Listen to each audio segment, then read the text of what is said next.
It's so funny to me how certain specialties are not even on a lot of people's radar. Like neurology. Neurology here just being like, Yo, what the fuck, do not exist? I quit my dream of becoming a doctor with no backup plan. Now I'm in a forest happier than ever. Anastasia Stolzenberg. Around 6 months ago, I decided to quit my med school dreams and have no plan, which really concerned a lot of people, and very rightfully so. I had been thinking about it for a very, very long time, and obviously when you quit your dreams, it's not something you want to do impulsively, but I realized that even though it was my dream, it wasn't making me happy, and so I made that decision. I went to university. I got a degree in neuroscience. Nice, just like me. Also keep in mind that the average age of matriculating medical students, so people who are just starting off med school, goes up a little bit over time, and right now it's right around her age, actually, right around 24. And the reason it's increased a little bit over the years is that a greater proportion of pre-meds are taking one or more gap years, whereas compared to the past, it was more common to go straight through from college to med school. That's what I did and what a lot of my friends did as well, becoming less common to do that. Less than half of med students now, so you're in the minority, go straight through from college to med school without a gap year. I just wanted to be always learning, because I do love learning about the mind and the body, and I wanted to be able to help people and help people that I love and share love and be a sense of comfort. So when I was younger, that's what I had wanted to do, and I wanted to go actually into neurosurgery. Dude, it is so common for people who, like the lay public or people who are not in medicine yet, to idolize neurosurgery because, oh my god, it's brain surgery. And I get it. I mean, I was a neuroscience major. I was also fascinated by the brain. It wasn't really on my radar, or not really top of the list, I should say, but I did consider it. I was initially pediatric gastroenterology for my own personal reasons, and then when I got to med school, I was doing my rotations, and I realized peds GI, not for me. Talk about those reasons in another video. I was then leaning hard into surgery, and it was plastics, orthopedic, and neurosurgery. These are like the bigger, more well-known and like sexier surgical specialties. And it was so funny. Once I got to neurosurgery, I was incredibly excited, and I loved the personalities. They were hilarious people. But oh my god, it was not what I was expecting. It was way more crude than I expected. Way worse outcomes than you would expect. And a lot of lay people idolize rocket science, brain surgery as like these two pinnacles of human intellect and capacity. And neurosurgeons do work the hardest out of any doctor or surgeon. They put in the most hours, the most rigorous lifestyle. It is very impressive what they do. And yet there were many components of neurosurgery that were way removed from the common perception, which I talk about more in this why I did not do neurosurgery video right up here. Nothing against neurosurgery. I just realized that I didn't foresee myself being able to work, well, from my research, I saw that neurosurgeons sometimes had to do surgeries for, 30 hours or longer than that. You're not really doing a surgery for 30 hours, but I mean, sometimes there are surgeries that can last well over 12 hours, especially when you do microsurgery, complex reconstructions. You see a lot of this in things like reconstructive plastic surgery as well. And if you are working really long hours, you have other surgeons that are coming in. Like it's not like you're just standing there for 30 hours scrubbed in, you know what I mean? What you are doing though is sometimes having 30-hour shifts. And that's gonna happen in just about any surgical specialty. When I was doing plastics, there were times when I worked 32 hours and it sucked. I decided that when I went to university that I would do my degree in neuroscience, because that way I felt, it may be a harder degree, but I had always wanted to be a neurosurgeon, and I thought the mind and the brain was so interesting. So I thought, if I couldn't be a neurosurgeon, I will do my degree in neuroscience, and I will get my education in that way and fall in love with it. And then when I become a doctor, I will be able to, use my knowledge, but also I will kind of have a taste of what I wanted to do and then find something new. Dude, why do so many people sleep on neurology? It's the non-surgical aspect of the brain, right? So if you're a neuroscience and you don't want to go surgical, it's so funny to me how certain specialties are not even on a lot of people's radar. Like neurology here just being like, yo, what the f***, do I not exist? It's actually a very interesting specialty. If you liked neuroscience, I think neuroscience, neuroanatomy, understanding how the brain works and locomotion, perception, sensation, locating the lesion. So if there's a lesion in the spinal cord or in a part of the brain, what is the deficit you will see? And you do a little bit of that when you're in college with a neuroscience degree, but you do a lot of that obviously in med school and when you're on your neurology rotations. If you find that stuff interesting, I mean, don't sleep on neurology. We cover a lot more neurology in depth with our So You Want to Be a Neurologist video on the Med School Insiders channel, and Why I Didn't Neurology on this channel as well. And so when that happened, I decided I wanted to be a craniofacial plastic surgeon, which again is still surgery, but I really wanted to work on, cleft lips, burn victims, any sort of congenital diseases in facial reconstruction. I had decided that I wanted to do this and work with somebody who was doing cosmetic plastic surgery, and we could work together to essentially Robin Hood funds to essentially create this charity where we can, do surgeries on people who have cleft lips or, burn victims like women from domestic violence, any sort of facial damage that will remind them of, some really hard times in their life. If they couldn't afford it, we could help, with that situation. So my co-resident, my co-intern, he's now a craniofacial plastic surgeon at an academic institution. It is so cool to see. And craniofacial plastic surgery, a lot of times when it comes to plastic surgery, people think of the aesthetic component, breast augmentation, rhinoplasty, things like that. And then the reconstructive side doesn't pay as well, but it is far more meaningful often, fixing things like cleft lip and cleft palate. And I like this idea of having an aesthetic part of the practice actually help fund the reconstructive part of the practice. There are many people who do that. We actually did a day in the life with this plastic surgeon duo here in Las Vegas, and they do some aesthetic work, but there's also not just a lot of meaning when it comes to the reconstruction, but also a lot more technical challenge and complexity often that many surgeons find more invigorating and exciting. So you don't have to isolate yourself to just one or the other. A lot of people will focus on just one because, in this world, we just specialize more and more, but that is an option. And we actually do cover craniofacial surgery as a subspecialty within plastics a lot more in our So You Want to Be a Plastic Surgeon Med School Insiders video. During the time of being in med school or university, I had to work full time, which is not a bad thing. I just wanted to save for medical school so I wouldn't be in debt.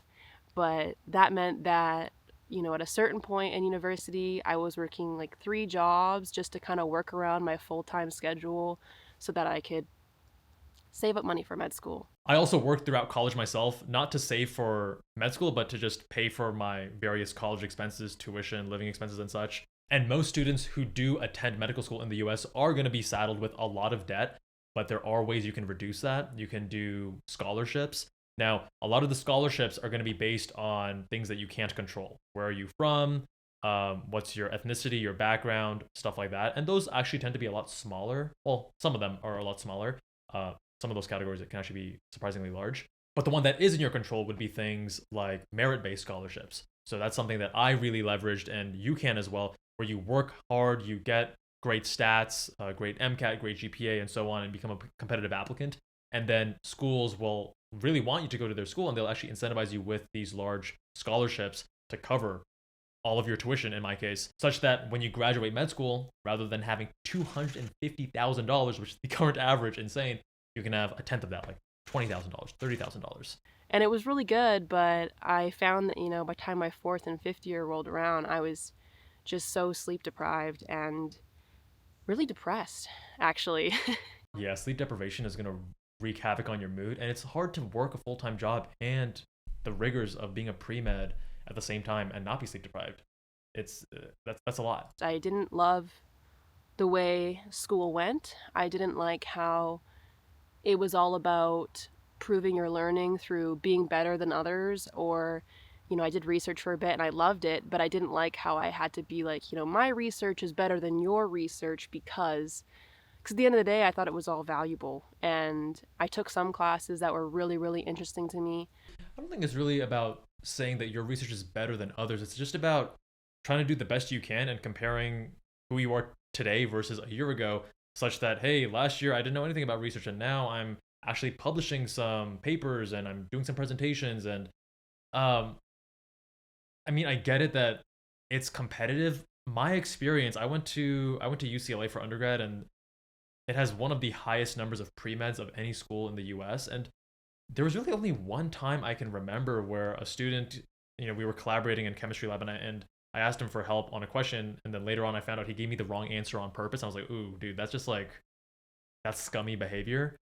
And apart from that, like the people I associated with, my friends, classmates, etc., it felt a lot more collaborative. And I think that's part of the culture of where you are, and also how you choose to navigate. Because I'm sure there were people at UCLA who were gunners and brought people down, like that one guy in chemistry lab, but he was probably associating with different people than who I was. And amongst my friends, like we all helped each other. Me and my two roommates, we studied together for the MCAT during the summer between our sophomore and junior year.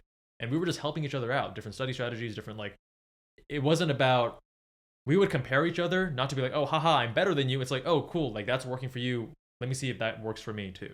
I took a neuropharmacology class that was amazing. It was almost life changing. I loved it so much.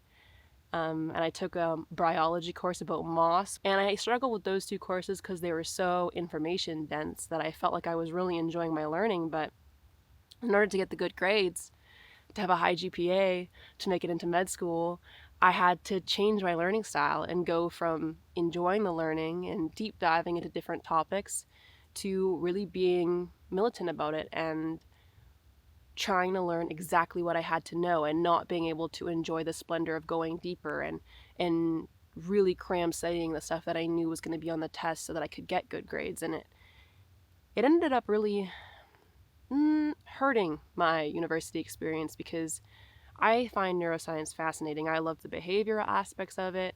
I love learning the biological aspects of it.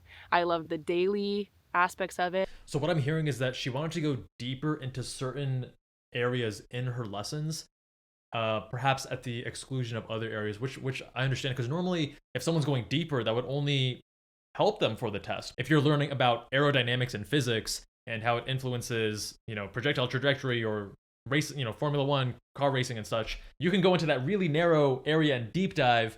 But if that's only 1 day or 2 days of class across the whole quarter, and there are other things that are more heavily emphasized, then yeah, I can see how that would actually result in a lower grade. What can sometimes help as you indulge that curiosity in that narrow field is to do office hours with your professor, because oftentimes they'll have a similar passion, similar interest to you, and you can learn more about that narrow area in a much faster time period, and then you can get back to studying more for the exam and the content that's covered on the exam. My degree taught me so much about how to be human and how to live in a very interesting way, which I can get into further later or at another time. But it kind of turned it into a way where I felt like I had to get good grades. And it wasn't about enjoying the learning process and going deeper. It was about learning the knowledge that I had to learn on the syllabus so that I could do good on the exam, and the pressure that I had put myself on it. And it was warranted. I can totally see how those can become conflicting. And what I hope students can learn, it's easier said than done, is to enjoy the process and also get good grades. Some things that may help is when you find new concepts that perhaps are less interesting to you, but you still need to know for the exam, working to apply them to other interests that you have can make it more exciting. So I did a lot of tutoring even back in high school, and there was one student I had who hated physics, but he loved soccer. And we would actually take the physics lessons and apply them to his passion of soccer, projectile motion, things like that. And it became easier for him because he could see the relevance to something that he loved. The other thing is that as humans, we love progress. We love seeing ourselves improve and work toward our goals, whether that's in the gym, you're getting stronger, putting on some lean mass, whether that's in studying, getting better grades. So if you start focusing on studying better, which unfortunately the school system doesn't teach you how to study effectively. I had to learn this myself in early med school, because even in college, my study strategies, like most of ours, are far from optimal.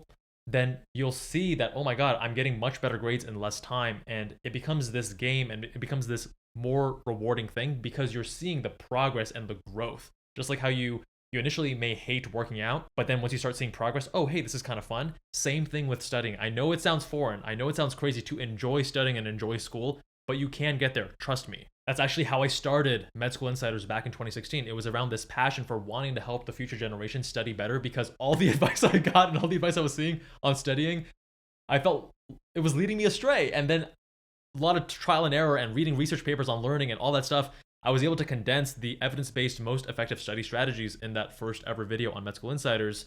And those are the things that I just wish I knew in college, because oh my God, I would have so much more free time and better grades in less time if I just studied like that earlier, rather than waiting until med school to learn how to study like that.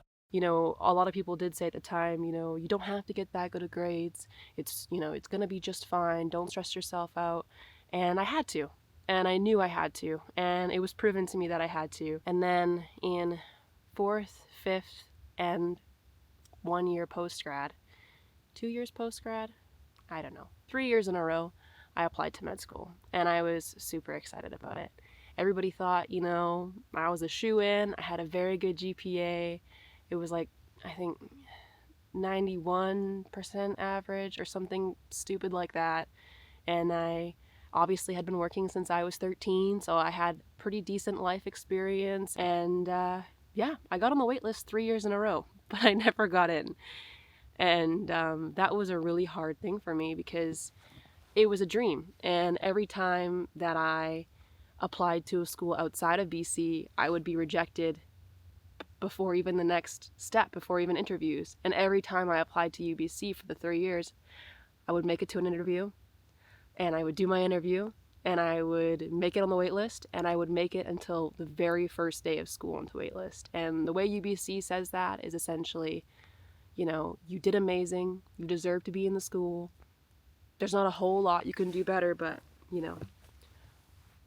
there wasn't enough spots for you this year. Try again next year. Dude, I feel for her, man. I can see how tough that must be. You work so hard. This is such a big part of your life and your dream. And for 3 years in a row, you don't get in.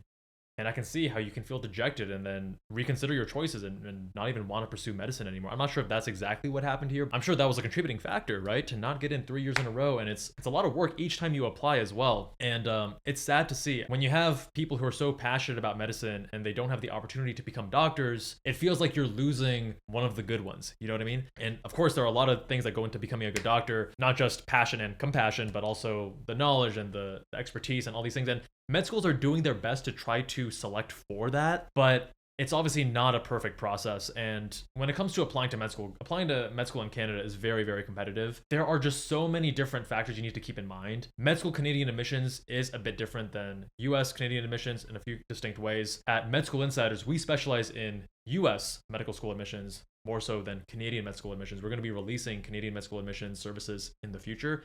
Not quite yet, but as an example, they really care about the MCAT CARS section, whereas here in the US, it's a little bit more of a balanced approach. They care about all 4 sections, your bio, biochem, chem phys, CARS, and psych soc. But I wonder if she worked with either contacts that she had, some mentors or some physicians that she knew, or a company that pairs you with a physician with admissions committee experience and works on improving your application to help you get in.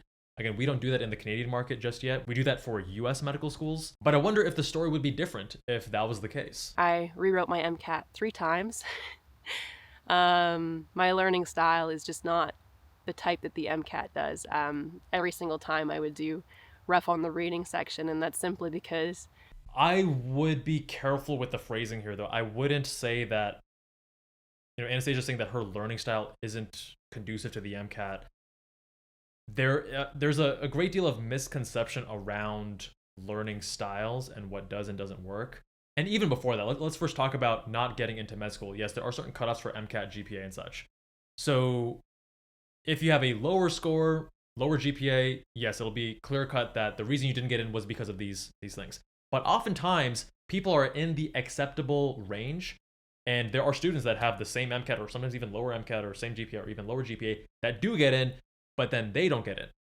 In that case, it's clearly not the hard metrics that held them back. It is the soft metrics that held them back. So you have to work on objectively assessing your application. Now, you obviously can't do that as a pre-med who's not in med school, who has never served on medical school admissions committees. If you have if your dad's a doctor or your brother's a doctor and has served on admissions committees and had done so recently, because if they did it 30 years ago, then things have changed a lot. But if you have that resource, then let them review your application and give you an objective assessment as to what held you back. And again, if you don't have your doctor, dad, or mom, or brother, then yes, we do offer those services at Med School Insiders. Only once you have that objective assessment can you then determine where you need to spend your effort on improving your application for the next cycle. As for the MCAT, she wasn't happy with her score. She didn't tell us what her score is, but she retook it 3 times. Ideally, you want to take the MCAT only once and be happy with your score. And if that doesn't work, then you take it a second time. And if that doesn't work, you do it a 3rd time. The way you can minimize your risk of having to ever retake the MCAT, 4 main factors. Number 1, the quality of the content that you're studying from, your MCAT study resources. Number 2, your actual study schedule and your approach. How are you approaching things? How many practice questions, practice tests? How often are you referring to content review books, using videos, etc.? Like, how are you approaching studying big picture? Then your study strategies, when you are studying, are you using evidence-based strategy, or are you just reading and rereading your notes? Or are you actually doing active learning, spaced repetition, active recall, desirable difficulties, interleaving, all the things that we talk about and use with our Med School Insiders MCAT course and with MEM? And then number 4, your test taking strategies. So 2 people can have the exact same knowledge, and maybe they study the exact same way, hold all those other variables the same, but if their test taking strategies are wildly different, they'll have wildly different scores on the actual test day. So again, the strategy then becomes assessing which one is holding you back the most. For all of us, we need to improve all 4 of those, but 1 or 2 are going to be lagging more than the others. And then you focus on that. So for some people, they have such great content knowledge expertise, but their test taking strategies are just holding them back so hard. They get really anxious and they hold themselves back and psych themselves out on the actual test. They're hitting 520s, 522s on their practice test, and then come test day, they're hitting a 508. And they're like, what happened? I'm a really slow reader. There's no other reason than that, and the time scale they gave you was just not long enough, and to be standstill for 7 hours for a test was not something that I was very good at, and I have never been good at it. And through my whole university career, I never did that. Look, I get it. Some people are better suited naturally for these kinds of tests than others. However, telling yourself that you're not good at something and making that part of your identity to now get better at it is not even a possibility. It would cause cognitive dissonance, right? You don't want to say that you're not good at math, you're not good at test taking, you're not good at the MCAT, you're not good at taking these standardized exams. What you want to say instead is that you're not where you want to be yet, and that you can improve to become that person who is great at these kinds of tests or at math or whatever that subject may be in the future. Because when you set that belief and you take on that identity, it becomes more firmly rooted and it eliminates the possibility of you actually improving and working toward your goals. For me, I was terrified. I was literally one of the worst public speakers you had ever seen. Voice shaking, talking super fast, being incredibly nervous. It was painful, both for me and the people watching. And I didn't say that, oh, I'm just bad at public speaking. Actually, I did at the beginning for the first few years. Like, this is like, I think, high school. For those first few years, I said, I'm just bad at this. I need to choose a profession where I don't do this. It was that bad. But then you go to college. Actually, in college, it was still pretty bad. Then in med school, you have to do more of these talks. And I realized that, dude, no matter what I do, I don't want this thing to hold me back. And I changed the framing and I said, I'm just not good at public speaking yet. And I worked on it and I got better to the point that at the end of med school, I was giving a talk of an organization, a company that I had started, to the deans of all the different schools. So it was like the dean of the med school, the dean of the engineering school, the business school, and also Janet Napolitano, the president of the UC system. The most high stakes talk I had ever given. And yet I was the most at ease. I was excited. I was driven by this purpose and this passion. And I remember thinking to myself, how am I the same person today giving this talk to that person who I was 4 or 5 years ago? It made no sense. But it's just about taking on that identity and understanding that you can get better. Almost everything is a skill that you can learn and improve on. It was really wild, and it was really hurting my self-esteem. So I started an Instagram, and some of you might be aware of it, but it was really personal. It was just myself, pretty much, and a couple others. And it was just to show every single day of my life. I wanted to show something positive that happened in the day. So I could remember on the days where I felt like nothing was good, that something good did happen. And I did that for almost a year. And it really helped me. So for anybody who is in a rough time right now, I do recommend that. It was very helpful because you also end up focusing a lot on the small things in your day and really growing an appreciation for all the things around you. Even more so, even if you already are. Gratitude's a very powerful practice that I have relied on heavily during my own tough times, and I highly recommend it. Making it part of like a regular daily journaling practice was what I did, or as Anastasia did, creating an Instagram account and highlighting the things to be grateful for, I think is also a great idea. So yeah, I did that, and I realized some people were saying, if this is your dream, why not further to get your master's or your PhD so that you can be a better candidate? Or why not go to the Caribbean or go to Europe, or do whatever you have to do to make it? And I think that's really solid advice for most people. I would say it's not solid advice, actually. And here's the issue. A lot of people at this stage are rightfully so focused on getting into med school because you need to get into med school to get your MD, right? Or your DO if you're in the US and you want to go osteopathic. But what they're failing to understand is that to become that practicing physician that they want to be, they don't aspire to be a med student, they aspire to be a doctor one day, right? After med school, you have to match into residency. You have to get through your residency, and then on the other side, then you do your board exams and such, and then you become a board certified attending physician in whatever specialty you chose. The trap that a ton of premeds fall into, a ton of college premed advisors fall into, and that's the biggest shocker to me. I spent a week with a group of about 15 college premed advisors, and I cover that in this Med School Insiders video. And some of the stuff that they were suggesting to their premeds was mind-boggling, so terrible, because if you're just focused on getting into med school and not on the next stage of training, then you're not going to understand the costs associated with doing so. I know many people, there are some like family friends as well who went overseas to do medical school and they regret that decision because now their clinical rotation quality is incredibly subpar. They have to do a lot of work to schedule it themselves. And then when they do get to the actual clinical rotations, it's not a great program or a great place to be. And they're treated as like second-class citizens, second-class medical students. I saw this myself when I was rotating.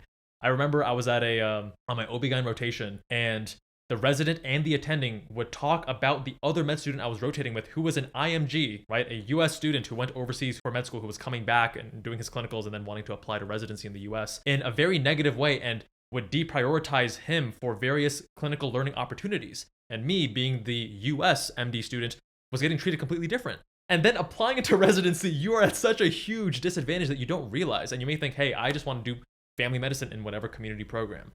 In those instances, it won't hold you back as much. You'll still have to go through the pain of the clinical rotations and all that nonsense. But yeah, if you want to go to a community program, family medicine, essentially what I'm saying is like the least competitive thing, it's not going to hold you back very much. But here's the issue. 75% of med students change their mind about how they want to practice medicine, what specialty they want to go into, from the time they start medical school to the time that they apply to residency.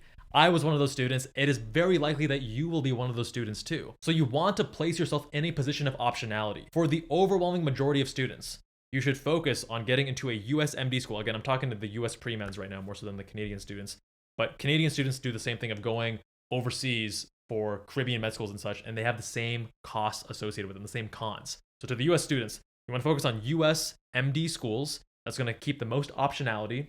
And if you don't get in, assess your application, do the targeted approach on the lowest hanging fruit to maximally improve the strength of your application, make you more competitive in the least time possible and the least effort possible. And then you reapply, and you can also apply to DO schools. So MD is like most optionality. DO schools, you are paying some prices in terms of optionality and future prospects, and also oftentimes rotation quality and school quality. And that's a whole nother conversation that we cover in another video.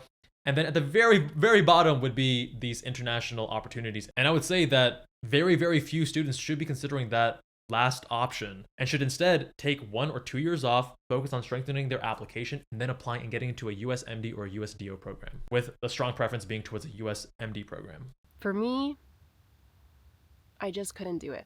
I realized through making that Instagram and in my neuroscience degree, the stuff I had learned about, just being human and being myself, that if I left my happy place and I left a place where I was starting to become true to myself, that I would be more miserable than ever.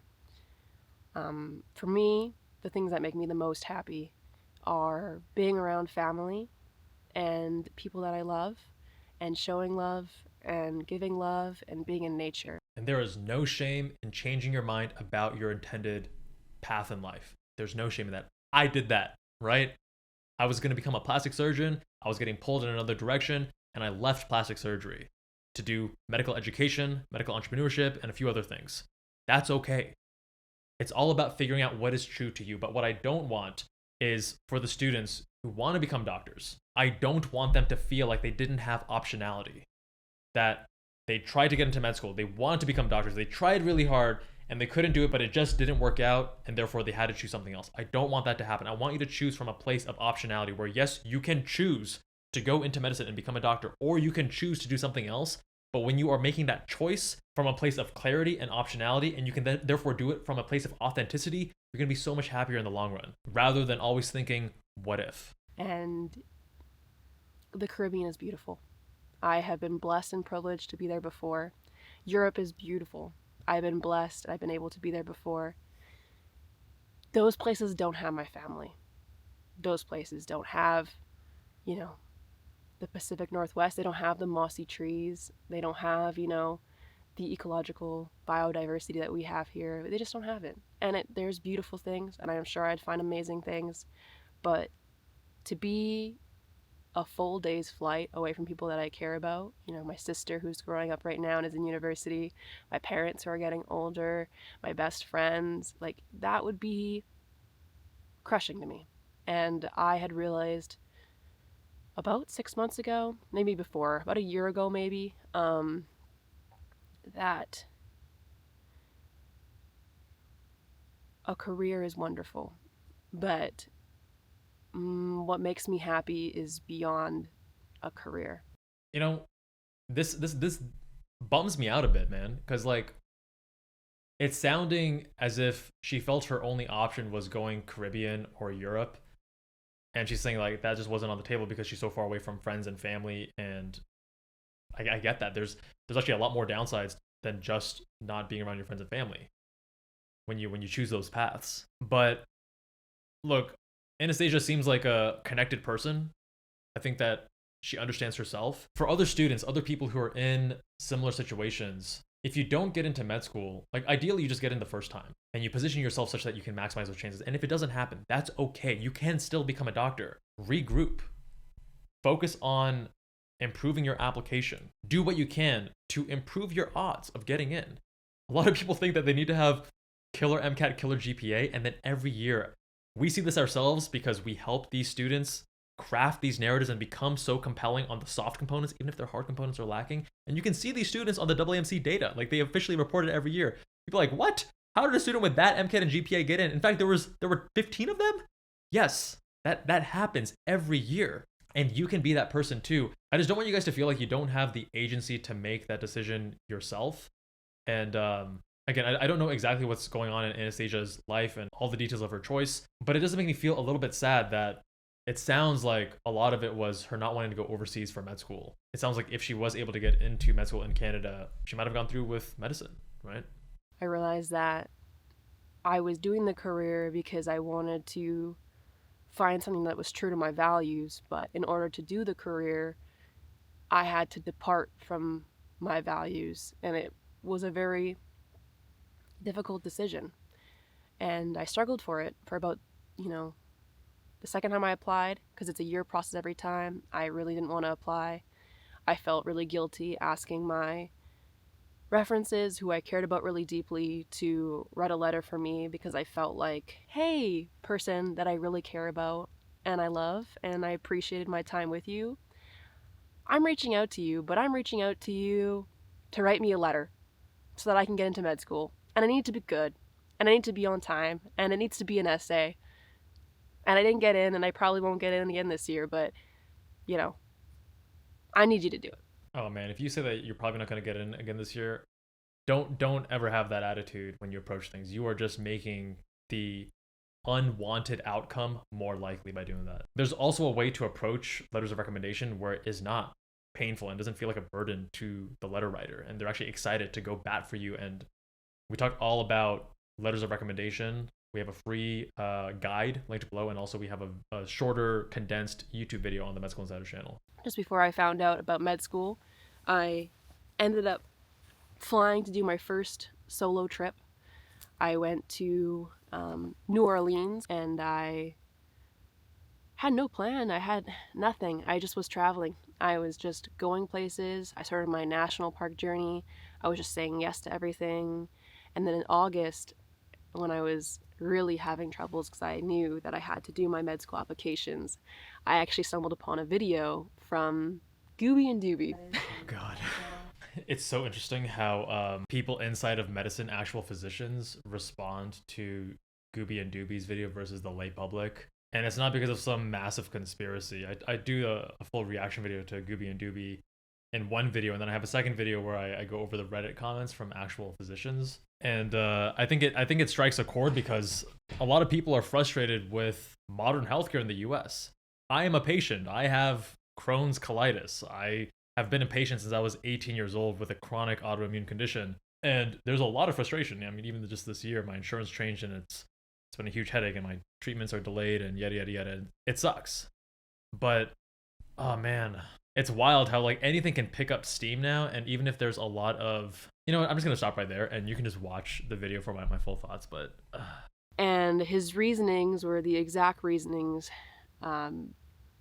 that I was nervous about pushing through with med school, because at the time I felt, the process was very hard, but regardless, the outcome would be worth it. But I was worried because I had learned in my neuroscience degree about the brain and how amazing our brains are. But anytime I can go into it deeper, our brains are so plastic. We are so capable of learning anything we want to learn. Our mind is so strong, emotional pain and physical pain. we can learn just about anything, which brings us back to that conversation about taking on identities as not being good at certain things or not being able to do certain things. I was worried that if I continued on my journey and I got to med school, and at this point I decided that maybe I wanted to be a family doctor instead of a plastic surgeon, I was worried that the way medicine is now, that I wouldn't be able to be true to that, because there is a time and place for, Western medicine. When we get sick, if we need antibiotics, we need antibiotics. And there's many other very, very, very real examples. So I'm not one to speak towards that. But in neuroscience, we had learned the power of being in nature and meditating and exercise and diet. And we had learned it to the point of seeing how it affects your brain. And it's so important. And I myself at the time was depressed, and I was struggling, and I was worried that if I went back to school that, I would continue to not feed myself properly because I was stressed, and I would continue to not be able to exercise because I'd be working so much, and it would be bad for my brain. It'd be bad for my health. And, in order to help others, you need to help yourself first sometimes. And I was worried about that. And then I was also worried that when I got into the medical system, it'd be similar. One thing Goobie talked about was how a lot of his spinal patients got better just from diet, exercise, and sleep, and socializing, being with people they love, and how they healed faster. And we learned that in neuroscience too. A lot of people who went through brain injuries healed faster when they were with family and people they love, and they were exercising, and they were eating healthy, and they had a positive mindset. He was saying how the way Western medicine is now, can't always endorse it because you need money to pay the bills, and if people got better by themselves, then hospitals and stuff would be out of business. And in Canada, we have free healthcare. It's different. But at a certain point, it is kind of similar. If I had patients that came to me and I saw, that they weren't sleeping 8 hours, or they weren't getting out in nature, or they weren't doing the things they love, or spending time with family, and they were suffering, I couldn't recommend for them to do those things necessarily. You can't say, hey, do these lifestyle changes before I give you medication, because that doesn't make everybody happy. If you're interested in this kind of thing, functional medicine and functional nutrition are great places to start. I'm actually working with a functional medicine specialist on optimizing my own diet, and I've already learned a lot as to what works and what doesn't work for my diet over the years, but they go really, really deep. And I've done elimination diets in the past, but this is a little bit more structured, a little bit more data backed and guided by various tests. So much potential for this personalized lifestyle design and personalized medicine in a way, right? However, keep in mind with the Goobie and Doobie video, he's talking about spine surgery, which is one of the areas of medicine that has some of the worst indications for surgery. So what I'm trying to get at is, don't paint too broad of strokes when you're assessing medicine. Understand that modern medicine, so many positives. Look at other areas of medicine. Look at infant mortality rates now versus 100 years ago. There is so much to be grateful for, and there's so much that modern medicine is doing, and there is still room for it to be better in these other ways. But the whole Goobie and Doobie example is very much oversimplified, and again, my other video goes into more detail, but I just don't think it was pushing the conversation forward in an intelligent and balanced way. I think it was triggering a lot of emotional responses, knee-jerk responses, and riling people up while painting these broad black and white strokes. No nuance, no gray area. I don't know. It was perfect timing. I don't even know how to explain it, but in that moment, something snapped in me, and I just decided, I'm done. I wrote an email to everybody that had been my reference and everybody who knew me, and I essentially said, I'm done with the medical school journey for now, and I have absolutely no plan. I really don't know what I want to do for my life career-wise, but I do know what I want to do for my life lifestyle-wise. I love nature. I love the people that I get to spend time with. I love meeting new people. I still worked up until a month ago. I took a slight break. I'll be back to work soon, but when you work full-time, when you work multiple jobs, like I worked multiple jobs at a certain point, you don't have time for anything, or you don't feel that way. And that's why I want to make these weekend ventures, because I want you to take the time out of planning. I know sometimes to figure out what you want to do in a short period of time is stressful. So I want to be the guinea pig. I want you to be able to look at these videos, see a Jug Island hike, see me sitting in a forest just chilling, and take that hour out of your weekend, take that 45 minutes you have, or 2 hours, or heck, maybe you have half a day. That would be amazing. And go on a weekend venture. Spend time with people you love. And if you can't, spend time in a place you love. Find new places, explore new things, and take care of yourself. We will always have time, no matter how busy your week is. Take a few moments to care for yourself.